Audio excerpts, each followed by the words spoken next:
আমি নিজেকে সবসময় বড় পর্দা দেখতে চেয়েছি, বা আমি চেয়েছি যে আমি ইন্টারন্যাশনালি কাজ করব। একটা আর্টিস্ট আমার মনে হয় ওই ইচ্ছাটা থাকে।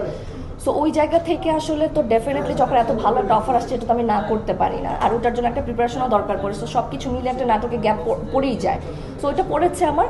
কিন্তু আমার মনে হয় যে ওই ব্যাপারটা আমি কখনো চিন্তা করিনি যে নাটকে গ্যাপ পড়বে কিনা বা কিছু, বিকজ আমি দেখেছি যে আমার জুনিয়ররাও যারা এখন কাজ করছে তারাও খুব ভালো কাজ করছে। সো গ্যাপ পড়ার কিছু নাই। আর একজন গেলে যে আরেকজন আসবে, এটা খুব স্বাভাবিক একটা ব্যাপার হয়ে যায়। কিন্তু তার মানে এই না যে আমি মেহজাবিন আপুর জায়গা কখনো নিতে পেরেছি। মেহজাবিন আপু কিন্তু নাটকে যেটা ছিল ওই জায়গাটা আমি কখনোই নিতে পারবো না। তো যে যার জায়গা ওইটাই থাকে আসলে, হ্যাঁ। তো ওই জায়গা থেকে আসলে আমার মনে হয় না গ্যাপের কিছু আছে। নতুনরা খুব ভালো করছে, নতুনদেরকে দর্শকরাও খুব ভালোভাবে নিচ্ছে। তো আমার জায়গা থেকে আমি শুধু এতটুকু বলতে পারি যে হ্যাঁ, অবশ্যই আমি তো ফিল্মে কন্টিনিউ করতে চাই। সো আমি যখন ফিল্মে করবো হয়তো বা সামনে, তখন হয়তো নিজের প্রিপারেশনের জন্য আমি একটু গ্যাপ নিব, বাট আমি কখনো নাটকটা ছেড়ে দিব না। আমি অবশ্যই ওই ধরনের যখন গল্প আসবে আমার কাছে, বা ঈদে হোক, ঈদ ছাড়াও আমি কাজ করব ডেফিনেটলি। শুধু বড় পর্দার জন্য যতটুকু প্রিপারেশন বা ক্যারেক্টারটার জন্য যতটুকু সময় দরকার, ওই সময়টা দেওয়ার পর গিয়ে আমি নাটক চিন্তা করবো।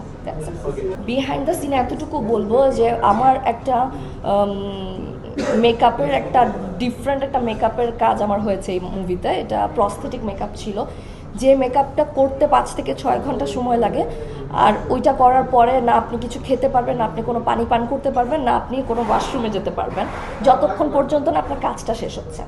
সো ওইটা হচ্ছে আমার জন্য খুব চ্যালেঞ্জিং ছিল। আর এইটা হচ্ছে টুইস্ট, যে এই এই যে মানে মানুষ আমাকে এই এই মেকআপে যেটা দেখবে, এই মেকআপ আমি বলতে পারি যে 1971 থেকে এখন পর্যন্ত যত মুভি হয়েছে বাংলাদেশে, এই মেকআপ, এই ধরনের পুরোপুরি গেট আপের মেকআপ এখন পর্যন্ত বাংলাদেশের সিনেমায় দেখা যায়নি।